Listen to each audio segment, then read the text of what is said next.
The bathroom tile felt cold beneath Sophia's bare feet as she stared at the plastic stick in her trembling hands. 2 pink lines. Clear, undeniable, life-changing.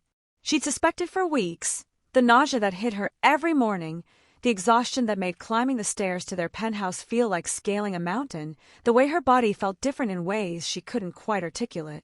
But seeing the confirmation made it real in a way that stole her breath. Sophia Chen had been married to Dante Moretti for 3 years, and in that time, she'd learned to expect very little from her husband beyond expensive gifts and empty promises. But this, their baby, this would change everything. It had to. She picked up her phone with shaking hands and opened the camera. The morning light streaming through the bathroom window caught the test perfectly, those 2 pink lines, practically glowing with significance. She snapped the photo, her heart racing as she typed out the message. Dante, I have news. Look at the photo. We're going to be parents. I'm pregnant. Call me as soon as you see this. I love you. She hit send and waited, watching the message shift from delivered to read, almost immediately. Her heart soared. He was online. He'd see it right away. The 3 dots appeared, indicating he was typing. Sophia held her breath, imagining his response, joy, excitement, maybe even a voice call so he could hear the happiness in her voice. The dots disappeared. If you're enjoying this story so far, don't forget to hit the like button and subscribe. Drop a comment telling me where in the world you're watching from. I love hearing from you. Then, something happened that would haunt Sophia for the rest of her life. Her message thread with Dante suddenly showed a single word beneath her photo, blocked. She stared at the screen, certain she was misunderstanding. She tried calling. The automated voice confirmed her nightmare. The number you have dialed is no longer accepting calls from this number. Sophia sank to the bathroom floor, the pregnancy test still clutched in one hand, her phone in the other. Dante hadn't just ignored her message. He'd seen the photo of their baby's positive pregnancy test and immediately blocked her number. What she didn't know, what she couldn't have known in that moment of devastating abandonment, was that Dante was in bed with another woman when he received her message. And that woman, Isabella Russo, had been planning this moment for months. 6 hours earlier, Dante Moretti stood at the floor-to-ceiling windows of the Russo family's private estate in the Hollywood Hills, watching the Los Angeles skyline shimmer in the pre-dawn darkness. Behind him, Isabella Russo traced lazy patterns on the silk sheets, her dark hair spread across the pillows like a crown. "You're thinking too much," Isabella murmured, her voice still husky from sleep and other activities. "Come back to bed." Dante turned to look at her, this woman who'd become his obsession over the past 8 months. Isabella was everything Sophia wasn't, bold where his wife was gentle, ambitious where Sophia was content, commanding where Sophia was accommodating. Isabella understood his world in a way Sophia never could. "I should get back," Dante said, though his feet didn't move toward his discarded clothes. "Sophia will wonder where I am." Isabella's expression hardened almost imperceptibly. "Sophia stopped wondering where you were months ago, Dante. She's learned to accept that you have a life beyond her little domestic bubble." It wasn't entirely true, but it wasn't entirely false either. Sophia had stopped calling him constantly, stopped asking detailed questions about his whereabouts. Dante told himself it was because she trusted him, but the truth was darker. She'd simply stopped expecting anything different. "Besides," Isabella continued, sitting up and letting the sheet fall away strategically, "we need to talk about our arrangement." Dante's jaw tightened. "What arrangement?" "The one where you stop pretending your marriage means anything and make this official." Isabella's voice was steel-wrapped in velvet. "My father is getting impatient, Dante. The alliance between the Moretti and Russo families was supposed to be sealed with marriage, not your little affair with that civilian you married on a whim." "Sophia isn't a whim," Dante said, though his defense sounded weak even to his own ears. "I love her." "You love the idea of her," Isabella corrected. "The sweet, innocent girl who looked at you like you hung the moon." "But love doesn't build empires, Dante. Strategic alliances do. And right now, your marriage to that nobody is standing in the way of the most powerful family merger on the West Coast." Dante's phone buzzed on the nightstand. He glanced at it and saw Sophia's name flash across the screen with a photo attachment. His finger hovered over the notification for a split second. Isabella was faster. She grabbed the phone and opened the message before Dante could react. Her face transformed from seduction to cold calculation in an instant as she stared at the image. "Well," she said slowly, a dangerous smile playing at her lips. "This complicates things." "What is it?" Dante reached for the phone, but Isabella held it just out of reach. "Your wife is pregnant." The words hung in the air like a grenade with the pin pulled. Dante felt his world tilt sideways. Pregnant. Sophia was pregnant. They talked about children someday, in that vague way couples do when the future feels distant and theoretical. But now it was real, immediate, unavoidable. "Let me see," Dante demanded, finally grabbing the phone. He stared at the photo, a pregnancy test with 2 clear pink lines propped against what looked like their bathroom sink. Sophia's message beneath it was painfully hopeful, painfully naive. "We're going to be parents." For a moment, something shifted in Dante's chest. An image flashed through his mind. Sophia with a rounded belly, her face glowing with that particular joy pregnant women have. A child, his child, with Sophia's gentle eyes and quick smile. Then Isabella's hand was on his shoulder, her breath warm against his ear. "You know what this means, don't you? She's trying to trap you. She knows she's losing you, so she's manufacturing a crisis to pull you back." "It's not manufactured," Dante said slowly. "She's actually pregnant. Are you sure it's even yours?" The accusation was so absurd, so contrary to everything Dante knew about Sophia, that he should have laughed. Sophia, who blushed when he kissed her in public, who'd been a virgin when they married, who couldn't lie to save her life. The idea of her cheating was impossible. But Isabella's voice was a poison, expertly administered. "Think about it, Dante. You've been distant for months. She's been home alone constantly. And suddenly, conveniently, she's pregnant right when your relationship is falling apart. Sophia wouldn't she? Women do desperate things when they're about to lose their meal ticket. And let's be honest, what else does she bring to your life? She's not from our world. She doesn't understand the business. She can't help you politically or strategically. She's dead weight, Dante. Beautiful, sweet dead weight." Dante stared at the photo, his mind at war with itself. The rational part of him knew Isabella was manipulating him.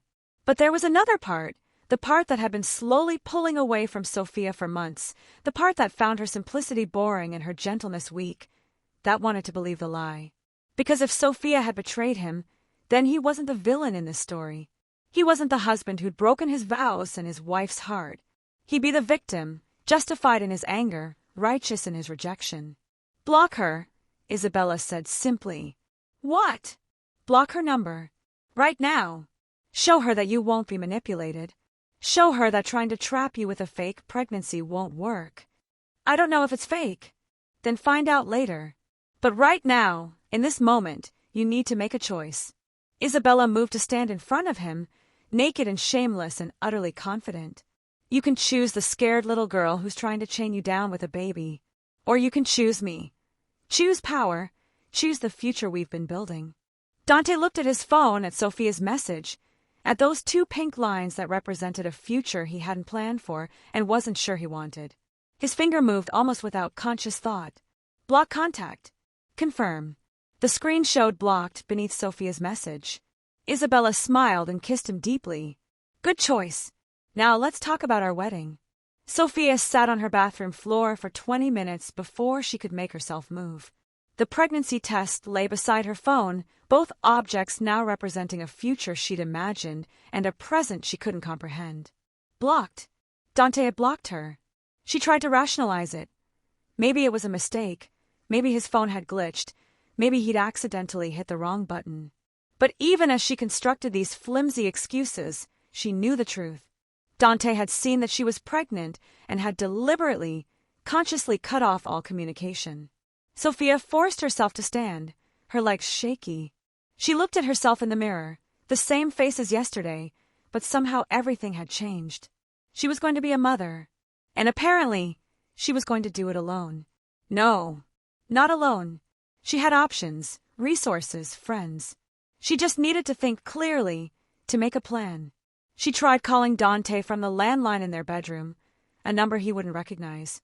It rang twice before a woman's voice answered. "Hello." The voice was cultured, amused, and definitely not a secretary.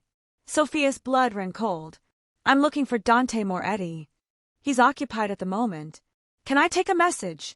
This is his wife. There was a pause, then a low laugh. Oh, how perfect. Yes, Sophia, isn't it? Dante's told me so much about you. The way the woman said Dante's name, intimate, possessive, made Sophia's stomach turn. I'm Isabella Russo. Perhaps you've heard of my family. Sophia had. The Russo family controlled half the West Coast's underground operations. They were old money, old power, and extremely dangerous. Why are you answering my husband's phone? Because your husband is right here, and he asked me to handle his calls while he's otherwise engaged. Isabella's voice dropped to mock sympathy. Look, Sophia, I'm going to be kind and give you some advice. Dante's moved on. This marriage was a phase for him, a rebellion against his family's expectations. But he's back where he belongs now. With me. With his people.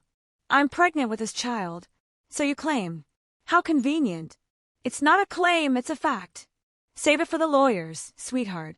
Dante and I are getting married in 3 months. You'll be receiving divorce papers shortly. Don't make this harder than it needs to be. The line went dead. Sophia stood in her bedroom, the room she'd shared with Dante for 3 years, decorated with photos of their wedding, their honeymoon, happier times that now felt like fiction, and felt her world collapse. He wasn't just cheating. He was replacing her entirely. Sophia spent the next 3 days in a fog of disbelief and determination. She tried everything to reach Dante, showing up at his office building only to be turned away by security, calling his business partners who suddenly didn't know where he was, even reaching out to his mother, Maria Moretti, who lived in New York. Maria answered on the 3rd ring, her Italian accent still thick despite 40 years in America. Sophia, Cara, what's wrong? You sound terrible. Maria, I need to talk to Dante. It's urgent. He's blocked my number and I can't reach him. There was a long pause. He blocked you? That boy. What has he done now? I'm pregnant, Maria. I sent him the test results and he blocked me. And there's a woman, Isabella Russo, who says they're getting married. The silence on the other end was deafening. When Maria finally spoke, her voice was heavy with resignation. The Russo girl. I warned him this alliance would destroy his marriage, but he wouldn't listen. The business always comes first with these men, Sophia. Always. So you knew? You knew he was planning to leave me. I knew the families were pushing for a merger. I didn't know it had gone this far. Maria sighed deeply. Sophia, I love you like a daughter. But I need you to understand something about our world. Men like Dante, they marry for love once, maybe. But they build empires on strategic alliances. The Russo family has power, connections, and legitimacy that I don't have, Sophia finished bitterly. Because I'm just a nobody he married on a whim. You're not a nobody. You're the woman who made my son smile for the first time in years. But Sophia, if Dante has chosen this path, fighting him will only bring you pain. Take a settlement, take care of yourself and the baby, and walk away with your dignity. I don't want money, Maria. I want my husband. Then you want something that may no longer exist. After hanging up, Sophia sat in the empty penthouse and faced an unbearable truth. She was completely alone. The friends she'd had before marrying Dante had drifted away, uncomfortable with her new world of wealth and danger. The wives of Dante's associates had never fully accepted her. She was too young, too ordinary, too obviously out of place at their charity galas and society events. She had no family. Her parents had died in a car accident when she was 19, leaving her working double shifts as a waitress to pay for community college. That's where Dante had found her, serving him coffee at a diner near his office, charmed by her genuine smile and the fact that she didn't recognize him or care about his money. He'd courted her intensely, overwhelmed her with attention and affection, married her within 6 months. And now, 3 years later, he was discarding her with the same decisive speed. Sophia placed her hand on her still flat stomach. It's okay, baby, she whispered. We don't need him. We'll be fine on our own. Dante stared at the photo, his mind at war with itself. The rational part of him knew Isabella was manipulating him. But there was another part, the part that had been slowly pulling away from Sophia for months, the part that found her simplicity boring and her gentleness weak, that wanted to believe the lie. Because if Sophia had betrayed him, then he wasn't the villain in this story. He wasn't the husband who'd broken his vows and his wife's heart. He'd be the victim, justified in his anger, righteous in his rejection. Block her, Isabella said simply. What? Block her number. Right now. Show her that you won't be manipulated. Show her that trying to trap you with a fake pregnancy won't work. I don't know if it's fake. Then find out later. But right now, in this moment, you need to make a choice. Isabella moved to stand in front of him, naked and shameless and utterly confident. You can choose the scared little girl who's trying to chain you down with a baby. Or you can choose me. Choose power. Choose the future we've been building. Dante looked at his phone, at Sophia's message, at those 2 pink lines that represented a future he hadn't planned for and wasn't sure he wanted.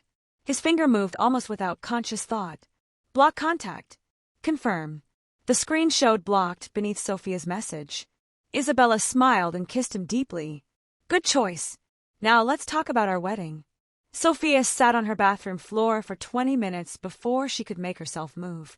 The pregnancy test lay beside her phone, both objects now representing a future she'd imagined and a present she couldn't comprehend.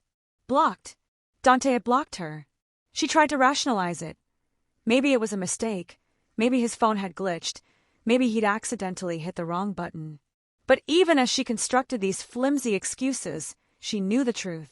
Dante had seen that she was pregnant and had deliberately, consciously cut off all communication. Sophia forced herself to stand, her legs shaky. She looked at herself in the mirror, the same face as yesterday, but somehow everything had changed. She was going to be a mother, and apparently, she was going to do it alone. No, not alone. She had options, resources, friends. She just needed to think clearly, to make a plan. She tried calling Dante from the landline in their bedroom, a number he wouldn't recognize. It rang twice before a woman's voice answered. Hello. The voice was cultured, amused, and definitely not a secretary. Sophia's blood ran cold. I'm looking for Dante Moretti. He's occupied at the moment. Can I take a message? This is his wife. There was a pause, then a low laugh. Oh, how perfect. Yes, Sophia, isn't it? Dante's told me so much about you. The way the woman said Dante's name, intimate, possessive, made Sophia's stomach turn. I'm Isabella Russo. Perhaps you've heard of my family. Sophia had. The Russo family controlled half the West Coast's underground operations. They were old money, old power, and extremely dangerous. Why are you answering my husband's phone? Because your husband is right here, and he asked me to handle his calls while he's otherwise engaged. Isabella's voice dropped to mock sympathy. Look, Sophia, I'm going to be kind and give you some advice. Dante's moved on. This marriage was a phase for him, a rebellion against his family's expectations. But he's back where he belongs now. With me. With his people. I'm pregnant with his child. So you claim. How convenient. It's not a claim, it's a fact. Save it for the lawyers, sweetheart. Dante and I are getting married in 3 months. You'll be receiving divorce papers shortly. Don't make this harder than it needs to be. The line went dead. Sophia stood in her bedroom, the room she'd shared with Dante for 3 years, decorated with photos of their wedding, their honeymoon, happier times that now felt like fiction, and felt her world collapse. He wasn't just cheating. He was replacing her entirely. Sophia spent the next 3 days in a fog of disbelief and determination. She tried everything to reach Dante, showing up at his office building only to be turned away by security, calling his business partners who suddenly didn't know where he was, even reaching out to his mother, Maria Moretti, who lived in New York. Maria answered on the 3rd ring, her Italian accent still thick despite 40 years in America. Sophia, Cara, what's wrong? You sound terrible. Maria, I need to talk to Dante. It's urgent.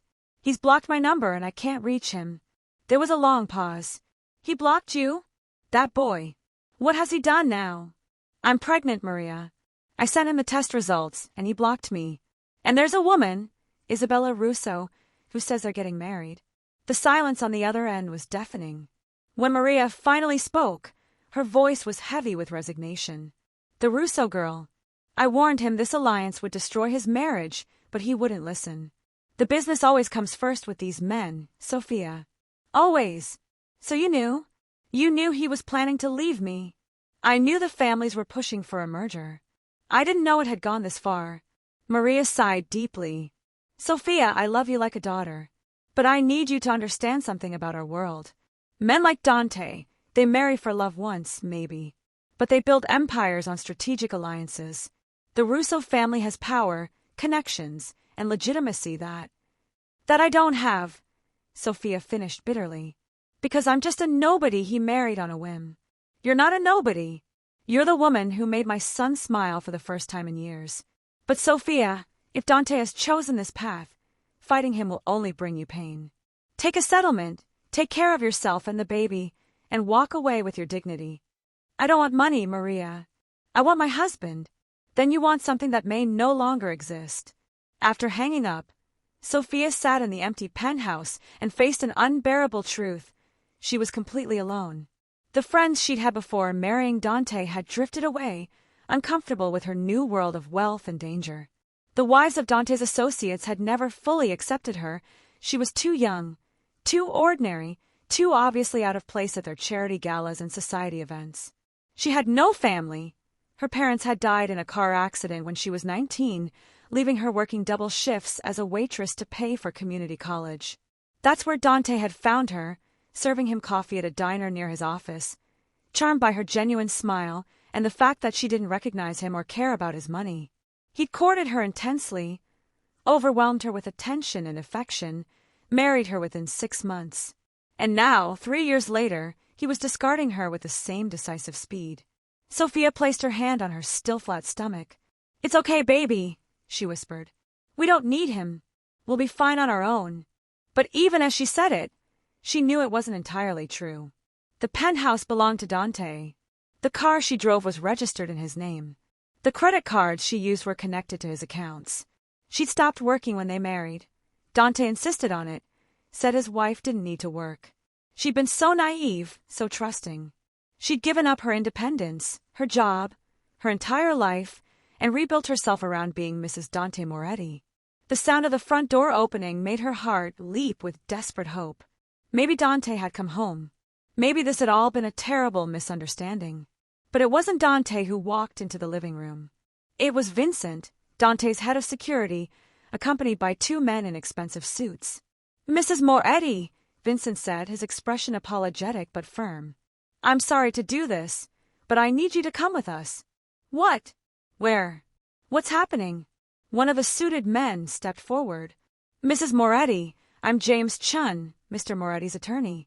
Your husband has instructed us to facilitate your transition out of this residence. We have temporary housing arranged for you, and we'll be discussing the terms of your separation.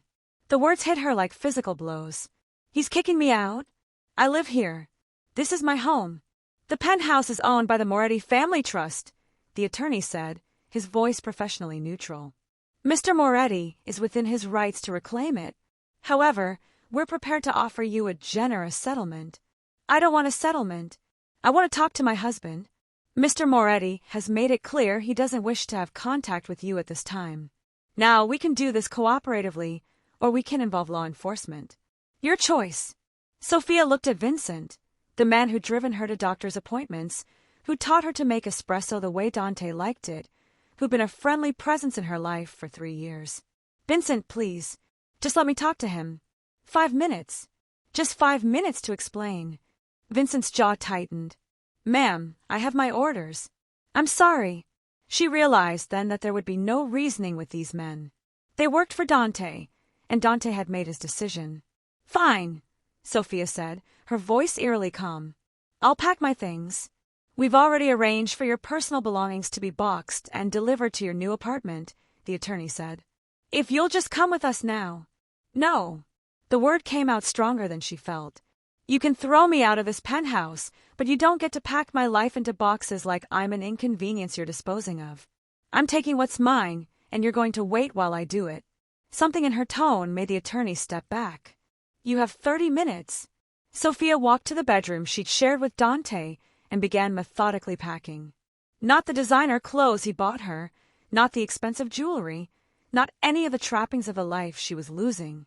She packed her own things, the few possessions she'd brought into the marriage, the books she'd collected, the photos from before Dante, when she'd been nobody's wife and somehow happier for it. In the bathroom, she found the pregnancy test still sitting where she'd left it that morning. Those 2 pink lines that had changed everything. She wrapped it carefully in tissue and placed it in her purse.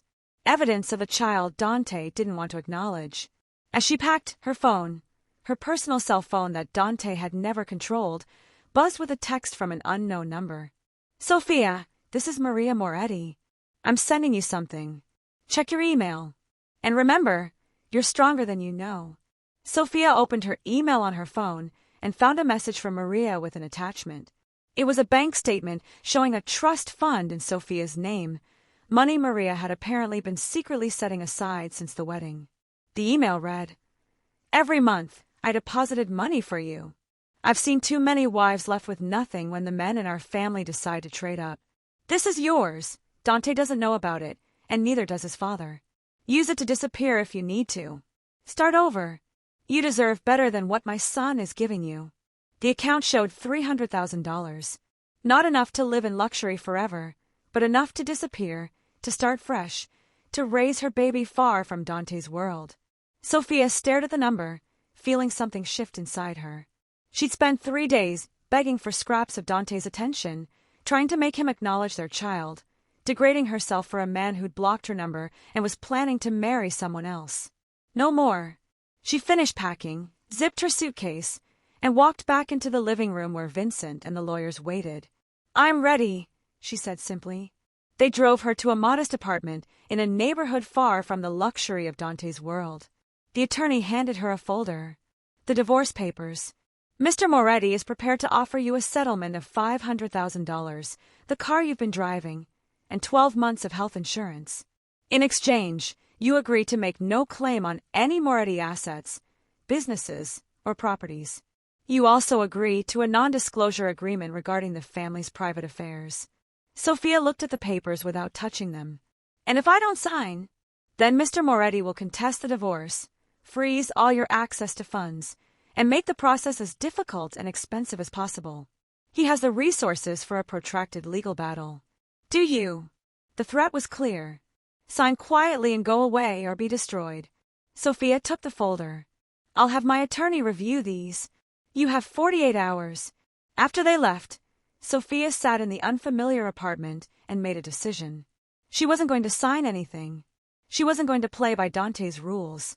And she definitely wasn't going to make it easy for him to erase her and their child from his life. She opened her laptop and began researching. If Dante wanted a war, she'd give him one. But she wouldn't fight it on his terms.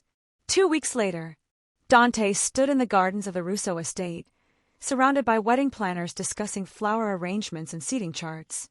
Isabella moved through it all with the confidence of a woman who'd gotten exactly what she wanted. The wedding was set for 6 weeks from now, a lavish affair that would unite 2 of the West Coast's most powerful families. Invitations had already gone out to politicians, judges, business leaders, and carefully selected members of the criminal underworld who operated with the veneer of legitimacy. Dante should have felt triumphant. This marriage would give him access to the Russo family's political connections, their international networks, their centuries-old power structure. With Isabella at his side, he'd be unstoppable. So why did he feel hollow? "You're distracted," Isabella observed, appearing at his elbow with champagne. "Still thinking about her?" "No," Dante lied. "Good, because I have news." Isabella's smile was sharp. Sophia didn't sign the divorce papers. She missed the deadline. Dante frowned. "What does that mean?" "It means your little wife is being difficult. My attorney suggests we take a more aggressive approach. Freeze her accounts, file for abandonment, make life uncomfortable until she cooperates. She's pregnant, Isabella. We can't just..." "Can't we?" Isabella's eyes glittered dangerously. "Dante, you need to stop being soft about this. Sophia is an obstacle standing between you and the future we're building. Either remove her, or I'll do it for you." Before Dante could respond, his phone rang. It was Vincent.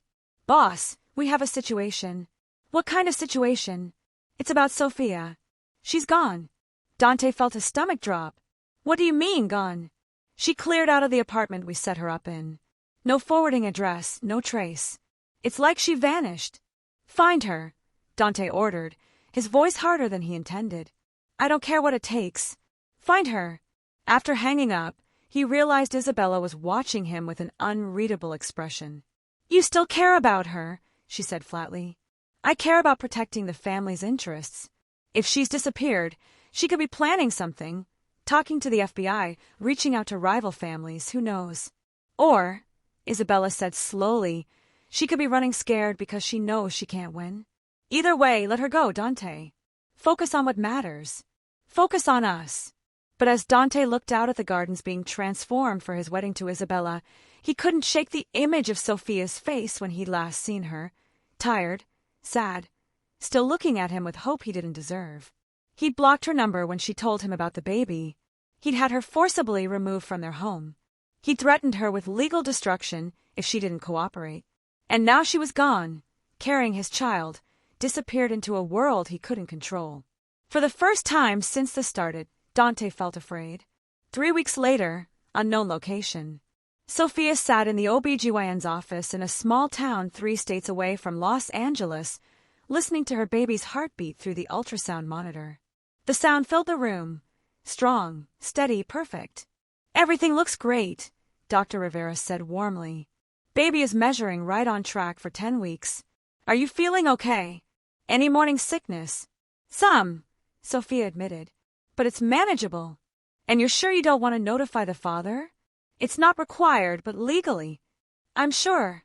Sophia had driven east, using cash from Maria's trust fund, creating a trail that would be nearly impossible to follow. She dyed her hair from light brown to dark auburn, started wearing glasses instead of contacts, and introduced herself with her mother's maiden name, Sophia Zhang. In this small college town, nobody knew who the Morettis were. Nobody cared about Mafia politics or family alliances. She was just another single mother-to-be starting over. She found a job managing a small bookstore. The owner was an elderly woman who asked no questions and paid cash under the table. The apartment above the store was tiny but clean, and the rent was reasonable. For the first time in weeks, Sophia felt like she could breathe. Her phone buzzed. Not the phone Dante had known about, but a new burner phone she bought with cash. The number was from a blocked caller. She answered cautiously. Hello. Sophia, it's Maria. Sophia's breath caught. Maria, how did you get this number? I have my ways. Are you safe? Yes, I'm safe. Good. Maria's voice was heavy with something Sophia couldn't identify. I need to tell you something about Dante. He's been looking for you. Desperately. He made his choice. He did. And now he's living with the consequences. Maria paused. The wedding is in 3 weeks. He and Isabella will be married at the Russo estate. It will make all the papers. The words should have hurt, but Sophia felt strangely numb. Why are you telling me this? Because you deserve to know. And because I need to know, is my grandchild going to be part of my life? Sophia placed her hand on her small bump. I don't know yet, Maria. I'm still figuring things out. I understand. But Sophia, when you do figure it out, remember that not everyone in the Moretti family abandoned you. Some of us see you for exactly what you are, the best thing that ever happened to my son, even if he was too stupid to realize it. After hanging up, Sophia walked to the bookstore's window and looked out at the quiet street. Somewhere, Dante was planning his wedding to Isabella. Somewhere, he was building his empire and his strategic alliance. And here, in this small town nobody had heard of, Sophia was building something infinitely more valuable, a life where she and her baby would never have to beg for love or attention. If you're hooked on the story, make sure to subscribe and turn on notifications so you never miss an upload. Your support means everything and helps me bring you more emotional stories like this one.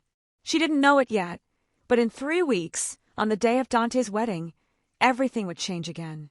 Because the Russo family had plans Dante didn't know about, and Sophia's disappearance had set in motion a chain of events that would bring everything crashing down. But for now, in this quiet moment, Sophia Zhang was at peace. And that was more than Sophia Moretti had ever been. The Russo estate had been transformed into something from a fairy tale or a beautiful nightmare, depending on who you asked. White roses cascaded from every surface, Crystal chandeliers sparkled in the afternoon sun, and 500 of the West Coast's most powerful people gathered to witness the union of Dante Moretti and Isabella Russo. Dante stood at the altar in his custom Italian tuxedo, watching Isabella approach down the aisle in a gown that cost more than most people's houses. She looked triumphant, radiant, like a queen claiming her throne. He felt nothing. For 3 months, he'd thrown himself into this merger because that's what it was, not a marriage but a corporate acquisition dressed in white. He convinced himself that Sophia had been a weakness, a distraction from his true purpose. That Isabella's cold calculation was what he needed, not Sophia's gentle warmth. But as Isabella reached the altar and took his hands, all Dante could think about was Sophia's face the morning she'd sent him that pregnancy test. The hope in her eyes, the love, the baby he'd never acknowledged. "Dearly beloved," the officiant began, his voice carrying across the hushed crowd. Dante's phone vibrated in his pocket. He'd forgotten to turn it off. Isabella's eyes flashed with irritation, but the ceremony continued. It vibrated again, and again. "If anyone has objections to this union," the officiant intoned, "speak now or forever hold your peace." The doors at the back of the venue burst open. Vincent stood there, his face pale, holding a tablet. "Boss, I'm sorry. You need to see this. Right now."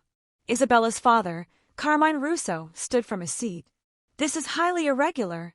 "It's about Sophia," Vincent said, his voice carrying across the silent room. "And the baby." Everything stopped. The string quartet fell silent. 500 people turned to stare. Isabella's grip on Dante's hands tightened like a vice. Dante walked down the aisle, leaving Isabella at the altar, and took the tablet from Vincent. On the screen was a medical record. Sophia Chen Moretti, prenatal care documentation from a clinic in Nevada. The date showed she was now 20 weeks pregnant, halfway through her pregnancy. But that wasn't what made Dante's blood run cold. There was a note flagged urgent from the attending physician. Patient presenting with placental complications. High-risk pregnancy requiring immediate specialist consultation. Patient has no insurance coverage and has declined treatment due to inability to pay. Recommend immediate intervention to prevent fetal distress and maternal hemorrhaging. The date stamp was from 2 days ago. "Where is she?" Dante demanded. "We traced her to a small town called Silver Creek, Nevada." "But boss, there's more." Vincent pulled up another document. "She tried to use the health insurance you promised in the divorce settlement. It was never activated. She's been paying for all her prenatal care out of pocket, and she's run out of money." Dante felt the world tilt. "What do you mean it was never activated?" Vincent glanced at Isabella. "Someone blocked the insurance authorization. 3 months ago." Dante turned slowly to look at his bride, still standing at the altar in her $1,000 gown. "Isabella!" She walked toward him, her expression unreadable. "I did what needed to be done. She was trying to manipulate you with a pregnancy that probably isn't even yours. I wasn't going to let her bleed you dry with fake medical emergencies." "Fake!" Dante's voice was dangerously quiet. "She's 20 weeks pregnant. That's 5 months. That's real, Isabella." "Fine. Then she can handle it herself. She chose to run away, chose to hide from you. Why should you pay for her choices?" Dante stared at the woman he'd been about to marry and saw her clearly for the first time. Not a partner, not even an ally. Just ambition in a wedding dress. "The insurance," he said slowly, "was part of a legal settlement. You committed fraud. I protected our interests. You endangered my child." Each word came out like a bullet. "My wife is in a hospital somewhere, bleeding, because you decided to play God with her medical care." "Your wife!" Isabella's voice rose. "I'm about to be your wife, Dante. In case you forgot, we're in the middle of our wedding." Dante pulled the wedding ring off his finger and handed it to her. "No, we're not." The crowd erupted in whispers. Carmine Russo stepped forward, his face dark with rage. "Moretti, you walk away from this altar, you walk away from everything. The alliance, the territories, the protection. My family becomes your enemy." Dante looked at the most powerful crime boss on the West Coast and felt nothing but contempt. "Then I guess I have a new enemy." He turned to Vincent. "Get the jet ready. I don't care if you have to bribe every air traffic controller from here to Nevada. I need to be in Silver Creek within 2 hours. Boss, there's one more thing. Vincent pulled up a final document. Sophia's medical files show she listed no father on all the intake forms. Legally, you have no rights to that baby. And if something happens to her, nothing is going to happen to her. Dante's voice was steel. Because I'm going to make sure she gets the best medical care money can buy. And then I'm going to spend the rest of my life proving I deserve to be that baby's father. He walked out of his own wedding, leaving Isabella at the altar and 500 witnesses to the destruction of the West Coast's most anticipated alliance. Behind him, he heard Carmine Russo say, "You just made the biggest mistake of your life, Moretti." Dante didn't look back. No, the biggest mistake of my life was walking away from Sophia in the first place. Silver Creek Community Hospital, 4 hours later. Dante burst through the emergency room doors like a man possessed, Vincent and 2 bodyguards flanking him. The small hospital staff looked up in alarm as this tornado of expensive suits and barely contained panic descended on their quiet facility. "Sophia Chen," Dante said to the nurse at reception. "She was admitted 2 days ago. Pregnancy complications. Where is she?" The nurse looked uncertain. "Sir, I can't give out patient information." Dante pulled out his wallet and placed a stack of $100 bills on the counter. "I'm her husband, the father of her baby, and I need to see her. Now." The woman in 214 said she didn't have a husband. "Because I was an idiot." Dante's voice cracked. "Please, I just need to know if she's okay." Something in his desperation must have reached the nurse, because she glanced at the money, then at his face, and made a decision. Room 214. "But visiting hours end at 8. I'm not visiting. I'm staying." Dante took the stairs 2 at a time, his heart pounding. What would he say? What could he possibly say that would make up for 3 months of abandonment? He reached room 214 and stopped, his hand on the door handle. Inside, he could hear voices. Sophia's voice, tired but alive, and another woman's voice, older, kind. "You're very brave, doing this all alone," the older voice said. "I'm not alone," Sophia replied softly. "I have my baby. That's enough." Dante pushed open the door. Sophia was in the hospital bed, and 4 in her arm, her hand resting protectively on the small bump now visible beneath the thin hospital gown. Her hair was different, darker, longer. She looked thinner, more fragile than he remembered. But when she looked up and saw him, her expression didn't show surprise, or joy, or even anger. It showed exhaustion. "What are you doing here, Dante?" The older woman, a nurse, based on her scrubs, looked between them and quietly excused herself. Dante stepped into the room, and the door closed behind him with a sound like finality. "I just found out about your medical situation. The complications. Sophia, why didn't you tell me?" "Tell you?" A bitter laugh escaped her. "Dante, you blocked my number the day I told you I was pregnant. You had me thrown out of our home. You offered me money to disappear. Which part of that made you seem like someone I could call for help?" "I made mistakes." "Mistakes?" Sophia's voice rose, then cracked. "You saw the pregnancy test and chose to believe I was lying. You were in bed with another woman while I was trying to tell you about our baby. And then you married her. Don't talk to me about mistakes like you accidentally spilled coffee. You deliberately destroyed our marriage." "I didn't marry her." Sophia blinked. "What?" "I walked out. At the altar. In front of 500 people." Dante moved closer to the bed, "because I realized that everything I thought I wanted, the power, the alliance, the empire, none of it means anything if you and our baby aren't in my life. So you had an epiphany at your wedding, and now you expect me to what? Thank you? Welcome you back? No. I expect you to hate me.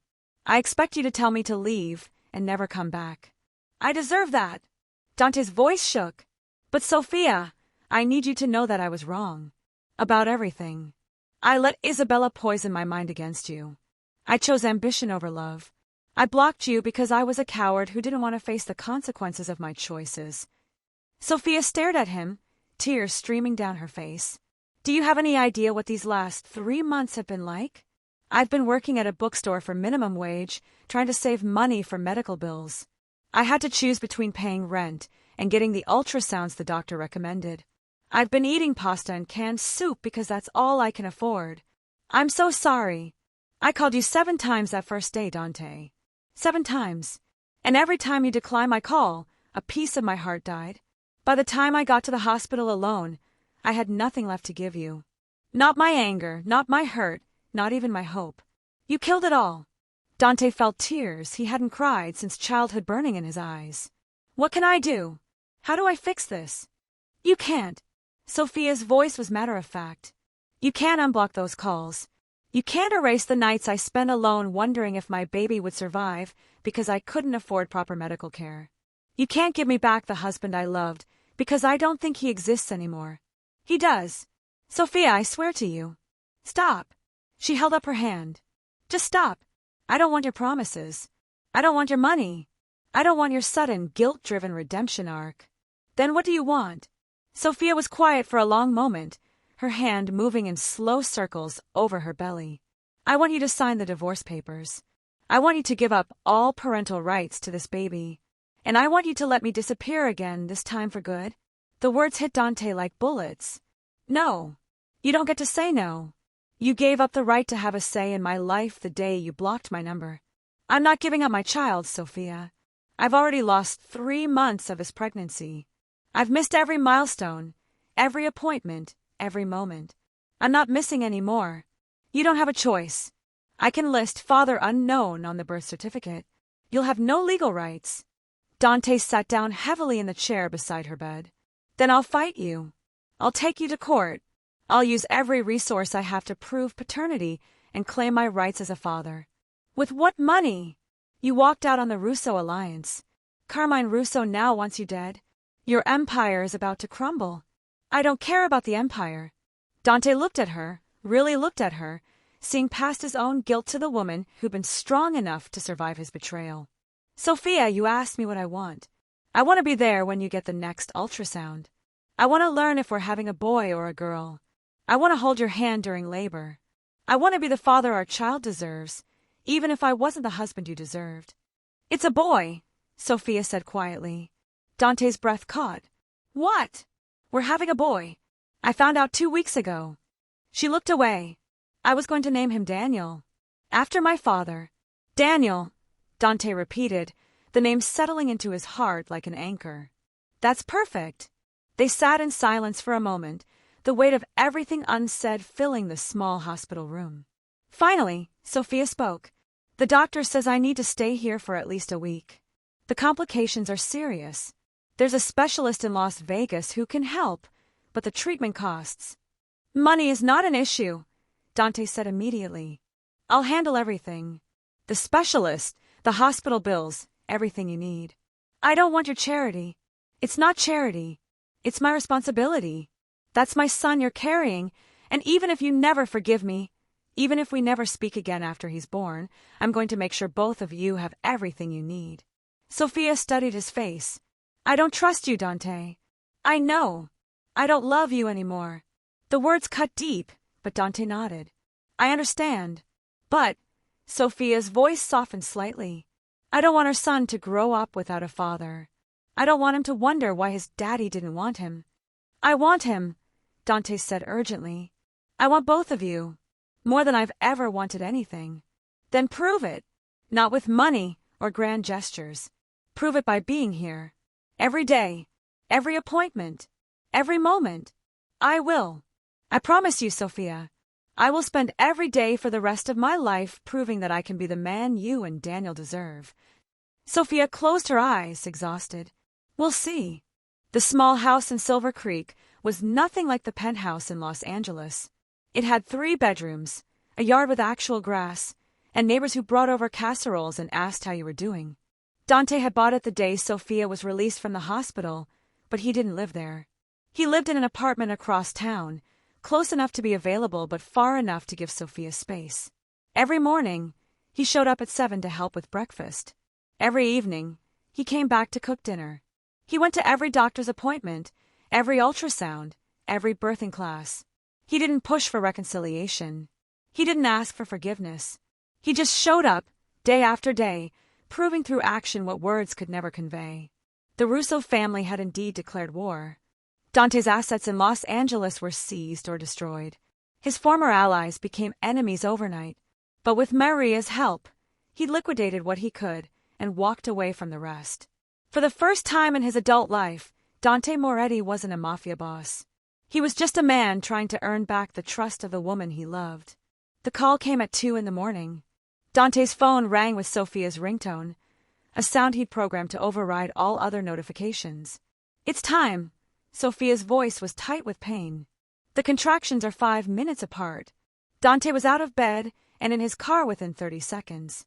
He made the drive to her house in record time, finding her in the living room, breathing through a contraction.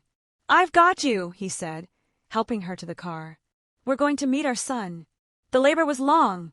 14 hours of Sophia gripping Dante's hand hard enough to leave bruises, of ice chips and breathing exercises and moments of pure terror when the monitors showed distress. But at 4:47 p.m., Daniel Alessandro Moretti came into the world screaming, perfect and healthy and absolutely beautiful. Dante cut the cord with shaking hands, tears streaming down his face as the nurse placed his son in his arms for the first time. "Hello, Daniel," he whispered. "I'm your daddy. And I promise you, I'm never going to let you down." He looked at Sophia, exhausted and radiant in the hospital bed, and saw something in her eyes he hadn't seen in months. Not love, not yet, but possibility. "Thank you," he said, "for giving me this chance. For not giving up on me completely." Sophia reached for Daniel, and Dante carefully transferred their son to her arms. She looked down at the baby with such overwhelming love that Dante felt his heart crack open. "I didn't do it for you," she said softly. "I did it for him. Every child deserves a father who shows up." "I'm showing up," Dante promised. "Today, tomorrow, every day for the rest of his life." "We'll see," Sophia said, but there was a ghost of a smile on her lips. 1 year later, Dante sat on the floor of the living room, watching 14-month-old Daniel toddle between furniture pieces, his chubby hands grabbing for support. Every few steps, Daniel would look back at his father and giggle, proud of his accomplishment. "Dada!" Daniel squealed, launching himself toward Dante's waiting arms. "I've got you, buddy," Dante said, catching his son and lifting him high. Daniel's delighted laughter filled the room. Sophia appeared in the doorway, home from her shift at the bookstore. She refused to quit working, insisted on maintaining her independence, even as Dante proved himself day after day. "How was he?" she asked. "Perfect." We practiced walking, read 3 books, and had a very serious conversation about why we don't eat crayons. Sophia smiled, a real smile, the kind Dante had fallen in love with years ago. "And the crayon conversation went well? He's very persuasive." I may have been swayed to his side. She laughed, and the sound was everything. They'd been living like this for a year now, Dante fully present in Daniel's life, slowly rebuilding trust with Sophia. They weren't married anymore. The divorce had been finalized 8 months ago, at Sophia's insistence. But they were partners in raising their son.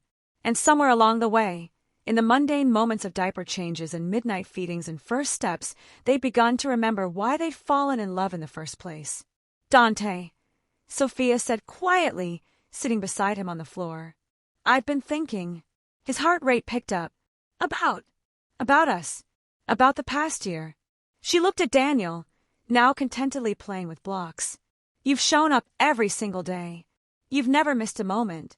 You've put Daniel first, always. He is first. You both are. I know. I can see that now." Sophia turned to face him. "I'm not ready to remarry you. I'm not sure I'll ever be ready for that." Dante's heart sank, but he nodded. "I understand. But," she continued, "I think I'm ready to try dating you again. Real dating. Not co-parenting with friendly conversation, but actual trying to build something together." Hope bloomed in Dante's chest, fragile and precious. "Really? Really? You've earned that much. You've proven you've changed." Dante reached for her hand, the same way he had on their first date 7 years ago. "Sophia Chen, would you like to have dinner with me tomorrow night?" She squeezed his hand. "I would. But Dante, I know. We're starting over, building from scratch. And if you decide at any point that this isn't what you want, I'll respect that." "Thank you." Daniel chose that moment to toddle over and collapse into both their laps, creating a tangle of arms and legs and laughter. Looking at his son, at Sophia's genuine smile, at the life they were slowly rebuilding, Dante felt something he hadn't felt in years. Peace. He'd lost an empire, an alliance, and nearly everything that had once defined him. But he gained what actually mattered, a son who looked at him with unconditional love, and a chance, however fragile, to prove he could be the man Sophia deserved. And this time, he wasn't going to waste it. Thank you so much for watching until the end. If you love the story, check out the other videos on your screen now. I think you'll really enjoy them. And don't forget to subscribe if you haven't already. See you in the next story.